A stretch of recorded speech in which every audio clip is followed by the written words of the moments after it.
ஸ்தோத்திரம் ஆண்டவரே. பிரியமானவர்களே, இன்றைய வேத வார்த்தை எரேமியா 31வது அதிகாரத்துல வாசிக்கப்போம். பூர்வ காலம் முதல் கர்த்தர் எனக்கு தரிசனையானார் என்பாய். ஆம், அநாதி சிநேகத்தால் உன்னை சிநேகித்தேன், ஆனால் காரணியத்தால் உன்னை இழுத்துக் கொள்கிறேன். இஸ்ரவேல் என்னும் கன்னிகையை மறுபடியும் உன்னை கட்டுவிப்பேன். நீ கட்டப்படுவாய். மறுபடியும் நீ மேன்மை வாத்தியத்தோடும் ஆடல் பாடல் செய்கிறவரின் களிப்புள்ள கூட்டத்தோட புறப்படுவாய்.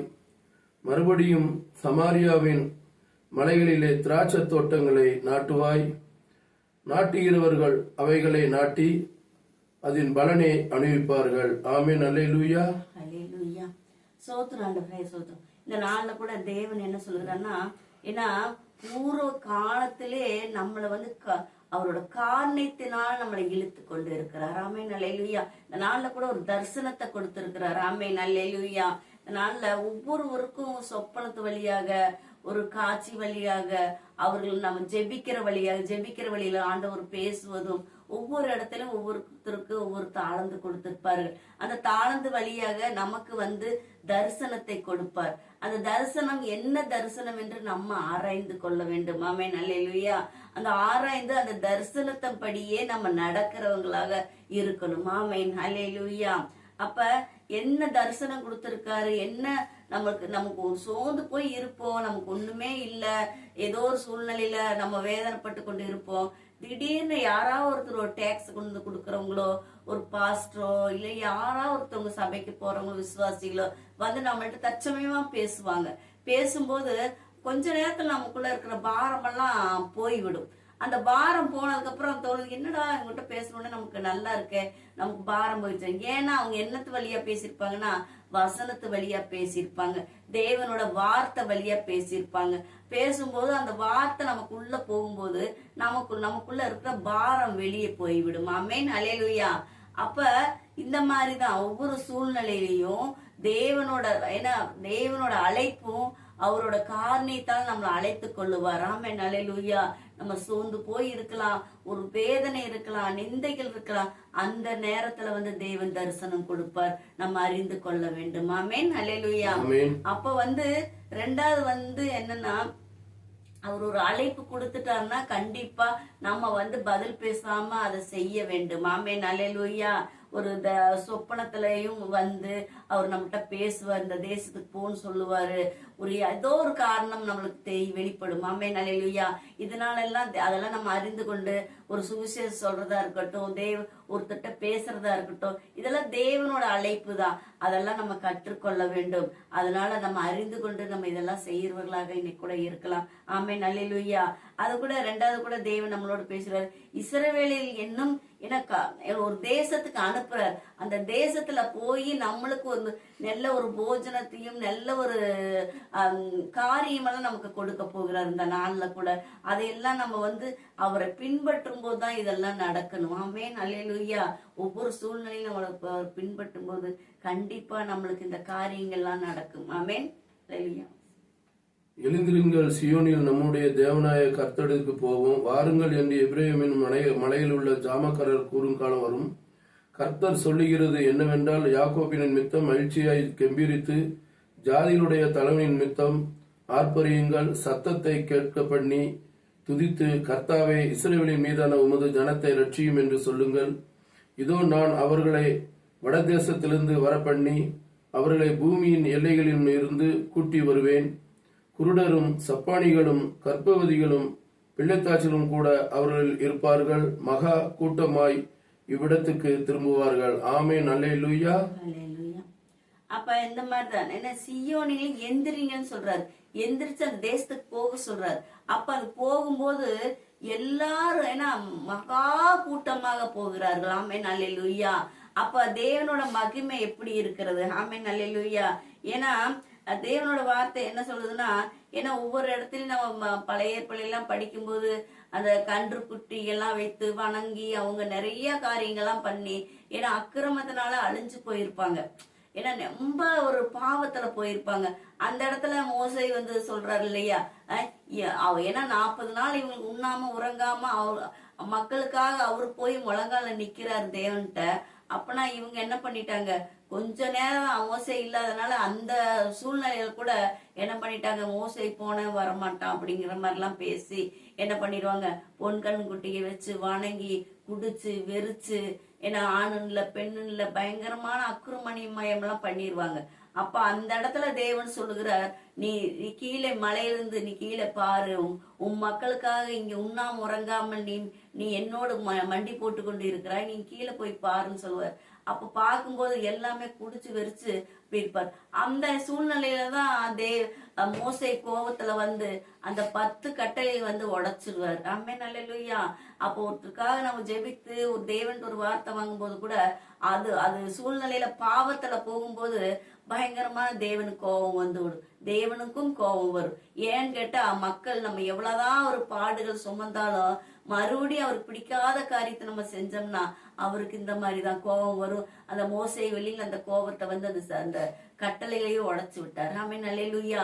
அப்புறம் வந்து பொன்குட்டி எல்லாம் எரிச்சு அதை பவுடர் ஆக்கி அவங்களுக்கே ஊத்தி விட்டு எவ்வளவோ அந்த பாவத்துல எல்லாம் மீட் எடுத்தாங்க. ஆமென் அல்லேலூயா. இந்த மாதிரிதான் இந்த பாவத்தை இந்த ஒவ்வொரு சூழ்நிலையிலையும் தேவன் நம்மளோடு பேசி கொண்டுதான் இருக்கிறார்.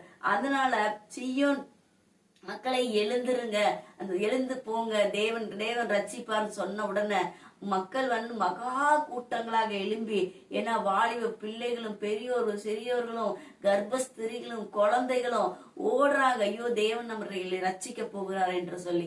அப்ப இந்த மாதிரிதான் தேவனோட வார்த்தை ஒரு இடத்த வருதுன்னா நம்ம கேட்கணும். கேட்டு அதுல என்ன வார்த்தை சொல்றாங்க அப்படின்னு புரிந்து கொண்டு அதை நம்ம கேட்கும் போது தேவன் நமக்குள்ளே வருவார். ஆமென் அல்லேலூயா. அந்த தேவன் நமக்குள்ள வரும்போது அந்த அற்புத அதிசய மெராக்கிள் எல்லாம் நடக்கும். ஆமென் அல்லேலூயா. அப்ப இந்த சூழ்நிலையில தான் நீங்க என்ன பண்ணணும்னா தேவனோட வார்த்தைய இதன்படி இந்த வார்த்தை இந்த நாள்ல வருதுன்னா ஏதோ நம்மள ஒரு தேசத்துக்கு அனுப்ப ஆயத்தமா இருக்கிறார் அப்படின்னு சொல்லி நம்ம புரிந்து கொள்வர்களாக இருக்கணும். நமக்கு யார் இந்த வார்த்தை யாருக்காவது ஒருத்தருக்கு இடைப்படும்.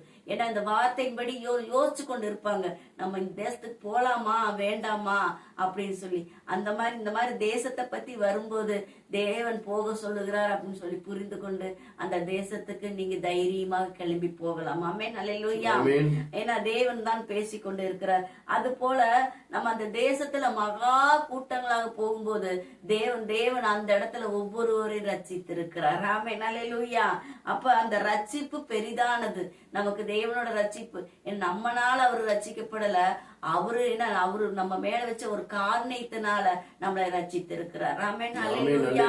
ஏன்னா நம்ம ஏன்னா அடுத்தடுத்து நம்ம பாவத்திலேயே தான் போய் கொண்டு இருக்கிறோம்.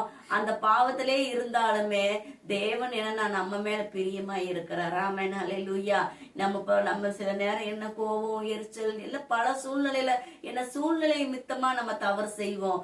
அப்படின்னா அந்த தவறை ஒவ்வொரு நாள் நம்ம மாத்திக் கொள்வர்களாக இருக்கணும். ஏன்னா மறுபடியும் தவறு செய்யும் போது தேவனுக்கு இந்த மாதிரி ஒவ்வொரு சூழ்நிலையில கோபம் வரும், தேவனுக்கும் கோபம் வரும்போது எவ்வளவுதான் நம்ம மேல கோவிச்சாலும் தேவன் என்ன செஞ்சிருவாரா, அவர் நம்ம மேல வச்ச அன்புனால, நம்ம மேல வச்ச பிரியத்தினால, நம்ம மேல வச்ச காரணத்தினால நம்மள ஒவ்வொரு நாளும் அவர் ரத்தத்தினால நம்மளை கழுவி கொண்டே இருக்கிறார். மகனே தவறு செய்யாதே, மகளே தவறு செய்யாதே, கோவப்படாதே, எரிச்சல் படாதே, நீ ஒவ்வொரு சூழ்நிலையும் உன்னோடு நான் இருக்கிறேன் அப்படின்னு சொல்லி நம்மளை தேர்த்தி கொண்டே இருக்கிறார். ஆமென் அல்லேலூயா. நம்மளை அவர் தேற்றுகிற தேவன், நம்மளை கைவிடாத தேவன், நம்மளோடு இருக்கிற தேவன். அதனால நம்ம நாள்ல கூட அன்பான தேவனை அறிந்து கொண்டு சீயோனுக்கு எழுந்திருங்கள் சொன்னது வசனப்படி நம்ம ஒவ்வொருவரும் எழுந்திருப்போம், தேவனை ஆராதிக்கிற பிள்ளைகளாக இருப்போம். ஏன்னா கடைசி காலமாய் இருக்கிறது, அவர் வருகையை ஆயத்தமாய் இருக்கிறது. இந்த சூழ்நிலையில் விழித்துக் கொள்ளுவோம். யாரும் அசட்டையா இருக்காதபடிக்கு, தூங்கி கொண்டு இருக்காதபடிக்கு அதிகாலையில தேவனை ஆராதிக்கிற பிள்ளைகளாக ஒவ்வொருவரும் மாறும்போது தேவன் அவர் வரும்போது அவர் கரத்தினால் நம்மளை தாங்குவார், நம்மளை அழைத்து செல்வார். ஆமென் அல்லேலூயா. கேட்ட வார்த்தைக்காக ஸ்தோத்திரம் ஆண்டவரே, ஸ்தோத்திரிக்கிறோம் ஆண்டவரே. தகப்பனே இந்த நாள்ல கூட தகப்பனே கர்த்தாவே சோதரிக்கிறோம் அப்பா. தகப்பே எருமையா 34 அதிகாரத்துல நாங்க வாசித்தோம் ராஜா. சோதரம் ஆண்டவரே. எல்லா மக்களும் ஆண்டவரே தகப்பனே கர்த்தாவே சீயோனுக்கு எழும்புங்கள் சொன்ன வேதவசனப்படி ஆண்டவரே அனைவரும் நாங்க எழுப்ப மகா கூட்டங்களாக செல்ல ஒவ்வொரு மக்களும் ரட்சிக்கப்படும்படிக்கு நாங்க ஜெபிக்கிறோம் ஜெபிக்கிறோம் ராஜா ஆண்டவரே. தகப்பனே. ஆமென். ஒவ்வொரு மக்களும் ஆண்டவரே ராஜா சோத்திரிக்கிறோம் ஆண்டவரே. எல்லாரும் உங்களோட பரிசுத்த ஸ்தலத்துல உங்களோட ராஜ்யத்துல பிரவேசிக்கும்படிக்கு நாங்க ஜெபிக்கிறோம் ஐயா ஜெபிக்கிறோம் தகப்பனே. ஆண்டவரே. கர்த்தாவே, உலகத்தில் எங்குள்ள மக்கள்களையும் எல்லா மக்களையும் தகப்பனே, பட்டணங்களும் கிராமங்களும் ஒவ்வொரு இடத்திலையும் ஆண்டவரே உன் கரம் வெளிப்படட்டும் ராஜா. ஒவ்வொரு மக்களும் ஆண்டவரே கண்களை திறக்கும்படி இயேசு கிறிஸ்து நாமத்துல நாங்க கட்டளை கொடுக்கிறோம் சுவாமி. ஆசீர்வதிங்க ராஜா, கண்களை திறக்க செய்யுங்க ஆண்டவரே. உங்க பிள்ளைகளாக உங்க ரத்தத்தினால் ஆண்டவரே உங்க பிள்ளைகளா ஏத்துக்கொள்ளும்படி நாங்க ஜெபிக்கிறோம் ஐயா. ஜெபிக்கிறோம் எல்லாரையும் ஆசீர்வதிங்க தகப்பனே. இன்னும் கூட அதிகமாக ஆண்டவரே தகப்பனே, பூர்வ காலத்திலே உமக்கு தரிசனத்தை கொடுத்து ஆண்டவரே ராஜா சோத்திரம் ஆண்டவரே, தரிசனத்தை கொடுத்து ஆண்டவரே, நான் என் காரணத்தினால் உன்னை இழுத்து கொண்டேன் வேதவசனம் படி. ஒவ்வொரு பிள்ளைகளும் ஆண்டவரே உங்க காரணத்தினால் நீங்க இழுத்துக் கொள்ளும்படிக்கு நாங்க செபிக்கிறோம் ஐயா ஆண்டவரே. எல்லாரையும் ஆசீர்வதிக்கும்படிக்கு செபிக்கிறோம் ஆண்டவரே. நோய் நொடிகளிலிருந்து, சாபத்திலிருந்து, பாவத்திலிருந்து எல்லாத்தையும் மீட்டு எடுக்கும்படிக்கு நாங்க ஜெபிக்கிறோம். அனைவரையும் ஆசீர்வதிங்க ராஜா, பலப்படுத்துங்க ராஜா. இந்த நாள்ல ஆண்டவரே ஒவ்வொருவரையும் நீங்க கூட இருந்து வழி நடத்தும்படிக்கு நாங்க ஜெபிக்கிறோம். ஜீவனுள்ள நல்ல பிதாவே, ஆமென். ஆமென். அனைவருக்கும்